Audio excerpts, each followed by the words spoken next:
Hello students, welcome to VV Lakshmi classes. మనం inter first year మ్యాథమెటిక్స్లో chapter 10 అయినటువంటి conic sections నేర్చుకుంటున్నాం కదా. ఈరోజు ఎక్సైజ్ 10Eలో రోమన్ నెంబర్ 2లో సెకండ్ అండ్ థర్డ్ ప్రాబ్లమ్స్ ఏ విధంగా సాల్వ్ చేయాలో చూద్దాం. Okay, let's start the class. Roman number 2లో సెకండ్ ప్రాబ్లం చూడండమ్మా.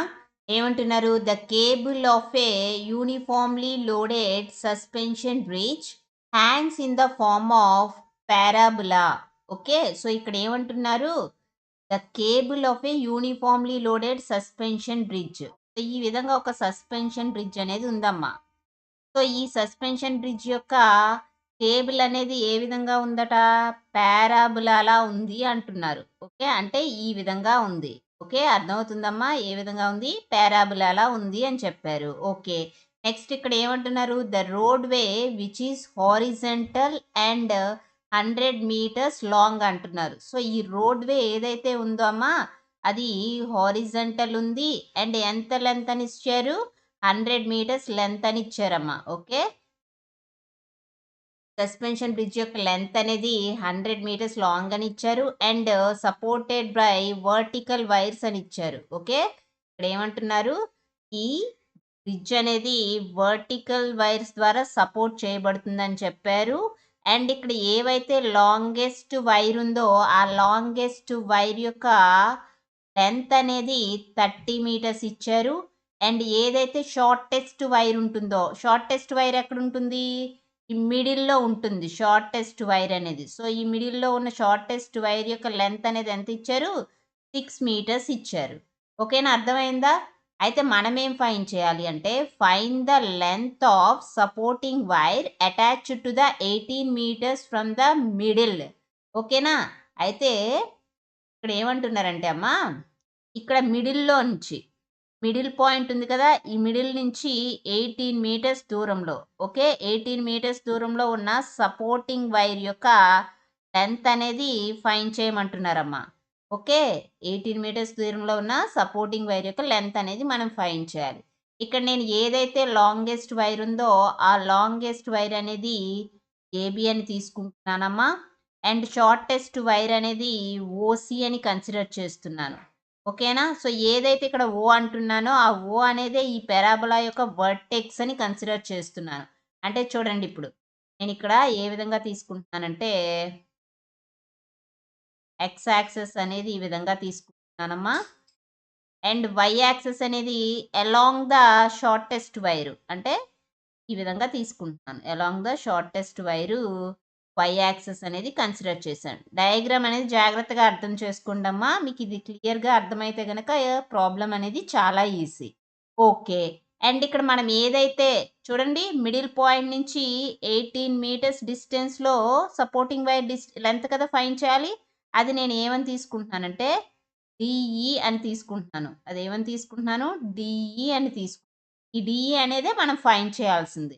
ఓకేనా, అయితే ఇప్పుడు ఏదైతే ఈ 100 మీటర్స్ రోడ్ వే అనేది ఉందో అమ్మా, అది 2 పార్ట్స్గా డివైడ్ చేసినప్పుడు ఏమవుతుందమ్మా, ఇక్కడ 50 మీటర్స్ ఇది లాంగ్ అవుతుంది, ఇటువైపు 50 మీటర్స్ లాంగ్ అవుతుంది.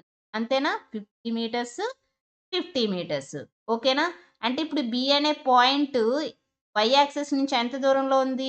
50 మీటర్స్ డిస్టెన్స్లో ఉంది. సో బి అనే పాయింట్ ఎంతైతే డిస్టెన్స్లో ఉందో ఏ అనే పాయింట్ కూడా వై యాక్సెస్ నుంచి అంతే డిస్టెన్స్లో ఉంటుంది కదా, 50 మీటర్స్ డిస్టెన్స్లో ఉంటుంది. కాబట్టి ఏ అనే పాయింట్ యొక్క ఎక్స్ కోఆర్డినేట్ 50 అవుతుంది. అండ్ నెక్స్ట్ వై కోఆర్డినేట్ కావాలి. వై కోఆర్డినేట్ అనేది ఎలా వస్తుందమ్మా? ఎక్స్ యాక్సిస్ నుంచి ఎంత డిస్టెన్స్లో ఉందో చూడాలి. ఇక్కడ ఎక్స్ యాక్సిస్ ఉంది, సో ఈ డిస్టెన్స్ ఎంత అవుతుందమ్మా? మనకి ఇక్కడ బి నుంచి ఏ యొక్క డిస్టెన్స్ 30 మీటర్స్ అని తెలుసు, కానీ ఎక్స్ యాక్సిస్ నుంచి కావాలి. ఇక్కడ ఈ మిగిలింది ఎంత? ఇప్పుడు మీరు అబ్జర్వ్ చేస్తే ఓసి అనేది ఎంతైతే ఉంటుందో ఈ డిస్టెన్స్ కూడా అంతే ఉంటుంది. ఈ డిస్టెన్స్ ఎంత అవుతుంది? 6 మీటర్స్. ఇప్పుడు ఈ 30 మీటర్స్ నుంచి 6 మీటర్స్ తీసేసాం అనుకోండి, అప్పుడు మనకి ఎక్స్ యాక్సెస్ నుంచి ఏ అనే పాయింట్ ఎంత డిస్టెన్స్లో ఉందో తెలుస్తుంది కదా. సో అంటే ఇక్కడ 30 - 6 చేస్తే వై కోఆర్డినేట్ వస్తుంది. ఏమవుతుంది అది? 50,24 అవుతుంది. ఓకేనా, అర్థమైందా? ఇప్పుడు ఈ పారాబోలా అనేది ఏ విధంగా ఉంది? అప్వర్డ్స్ ఓపెన్ అయ్యి ఉందమ్మా. ఓకేనా? పారాబోలా అనేది ఏ విధంగా ఉంది? అప్వర్డ్స్ ఓపెన్ అయి ఉంది కాబట్టి ఈక్వేషన్ ఆఫ్ ది పారాబోలా ఏమవుతుంది? x² = 4ay అవుతుంది. అండ్ ఇక్కడ ఏ అనే పాయింట్ ద్వారా పారాబోలా అనేది పాస్ అవుతుంది కదా, 50, 24. ఇప్పుడు ఏం చేస్తారంటే x ప్లేస్లో 50, y ప్లేస్లో 24 సబ్స్టిట్యూట్ చేయండి. ఏమవుతుందో చూడండి అమ్మా. ఈక్వేషన్లో సబ్స్టిట్యూట్ చేస్తే x² అంటే ఏమవుతుంది? 50² = 4 × a × 24. దట్ ఇంప్లైస్ a ఏమవుతుంది? 50² అంటే 50 × 50 రాయొచ్చు. బై 4 × 24 ఇక్కడ మల్టిప్లై చేస్తున్నాయి, లెఫ్ట్ సైడ్ వచ్చినప్పుడు డివైడ్ చేస్తాయి కాబట్టి బై 4 × 24 అయ్యింది. సింప్లిఫై చేస్తే ఏమవుతుంది? 2 2s 2 25s, 2 1s 2 25s. So that implies a ఏమవుతుంది? 625/24 అయ్యింది.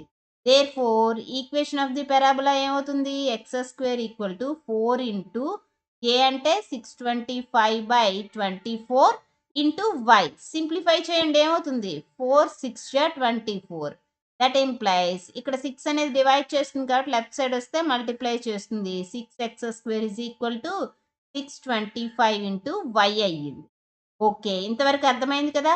ఇప్పుడు ఇక్కడ ఈ అనే పాయింట్ మీరు అబ్జర్వ్ చేయండి అమ్మా.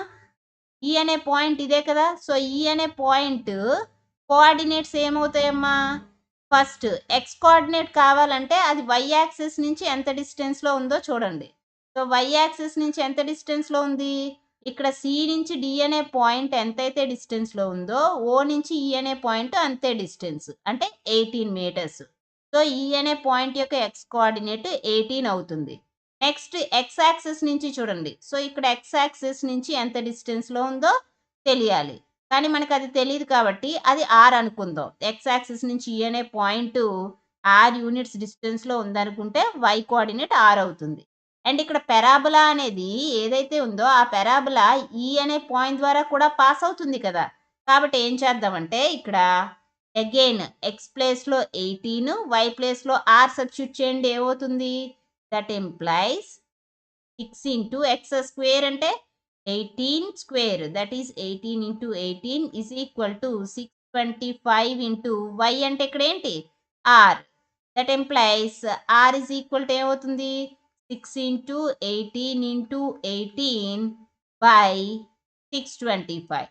ఇది మీరు సింప్లిఫై చేస్తే వాల్యూ ఏమవుతుందంటే అప్రాక్సిమేట్లీ 3.11 అని వస్తుందమ్మా. ఓకే, సో ఇక్కడ ఏంటి? ఆర్ యొక్క వాల్యూ 3.11 వచ్చింది. మనకు కావాల్సింది డిఈ కావాలి, అంతేనా? ఇక్కడ డిఈని మీరు అబ్జర్వ్ చేస్తే డి నుంచి డి ఉంది కదమ్మా, డి నుంచి ఎక్స్ యాక్సిస్కి ఎంత డిస్టెన్స్ అని తెలుసమ్మా? 6 మీటర్స్ అని తెలుసు. అండ్ ఎక్స్ యాక్సిస్ నుంచి ఈ అనే పాయింట్కి డిస్టెన్స్ ఏమనుకున్నాం? ఆర్ అనుకున్నాం. అంటే డిఈ అనేది ఏమవుతుంది? ఇక్కడ 6 + r అవుతుంది. That is equal to 6 + r అంటే వాల్యూ ఏమొచ్చింది? 3.11. సింప్లిఫై చేస్తే 9.11 మీటర్ అనేది మనకి ఏమవుతుందమ్మా? మిడిల్ నుంచి 18 మీటర్స్ డిస్టెన్స్లో ఉండే వైర్ యొక్క లెంత్ ఎంత అవుతుంది? 9.11 మీటర్ అవుతుంది. ఓకేనమ్మా, అర్థమైందా? క్లియర్గా ఉందా? మీకు ఈ డయాగ్రామ్ ఏదైతే ఉందో ఇది అర్థమైతే కనుక ప్రాబ్లం అనేది చాలా ఈజీ. ఓకేనా? నెక్స్ట్ వన్ చూడండి. థర్డ్ వన్ చూడమ్మా, ఏమంటున్నారు? A rod of length 12 centimeters moves with its ends always touching the coordinate axis అంటున్నారు. సో చూడండి, ఇప్పుడు X axis Y axis consider చేయండి అమ్మా. ఈ విధంగా X axis Y axis consider ఓకేనా. వై యాక్సిస్ రాడ్ యొక్క లెంత్ ఎంత అంటున్నారమ్మా? 12 సెంటీమీటర్ లెంత్ అంటున్నారు. సో రాడ్ అనేది నేను ఇంకా తీసుకుంటే ఈ రాడ్ యొక్క లెంత్ అనేది 12 సెంటీమీటర్ అన్నారు. ఇది నేను ఏబి అని తీసుకున్నాను. అయితే ఇక్కడ ఏమంటున్నారంటే determine the equation of the locus of a point P on the rod which the end in contact with X axis. So X axis నుంచి కాంటాక్ట్లో ఉన్న ఎండ్ పాయింట్ ఏంటి? ఏ కదా. సో ఏ నుంచి 3 సెంటీమీటర్స్ డిస్టెన్స్‌లో నుంచి 3 సెంటీమీటర్స్ డిస్టెన్స్‌లో అన్నారు కాబట్టి, ఈ విధంగా పి అనే పాయింట్ తీసుకున్నాను. ఈ పాయింట్ హెచ్, కే అని తీసుకున్నాను. ఓకే. ఈ పాయింట్ యొక్క లోకస్ అనేది మనం ఫైండ్ చేయాలి. ఇప్పుడు నేనేం చేస్తున్నానంటే, ఈ పి అనే పాయింట్ నుంచి ఎక్స్ యాక్సిస్‌కి, వై యాక్సిస్‌కి లైన్స్ అనేవి ఈ విధంగా డ్రా చేశాను.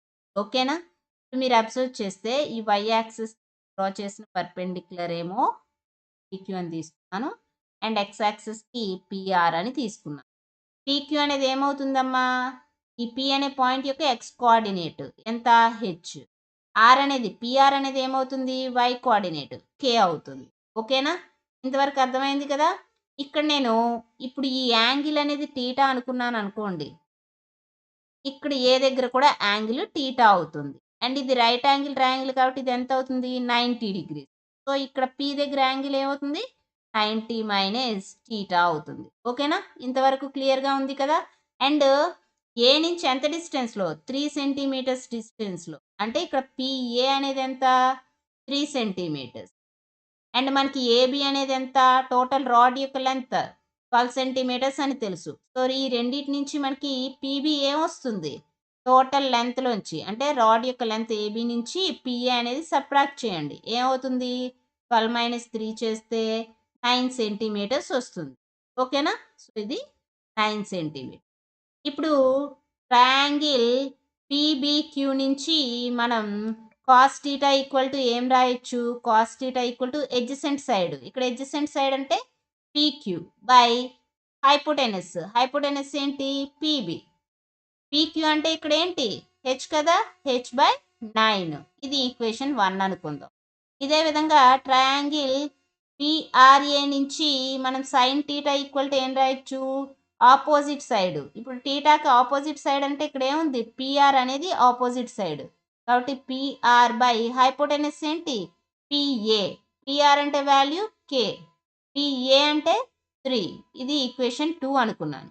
ఓకేనా? సో, ఇప్పుడు నేనేం చేస్తున్నానంటే equation 1 whole square plus equation 2 whole square. Equation 1 ఏంటి? కాస్ థీటా స్క్వేర్ అంటే cos square theta plus equation 2 ఏంటి? Sine theta.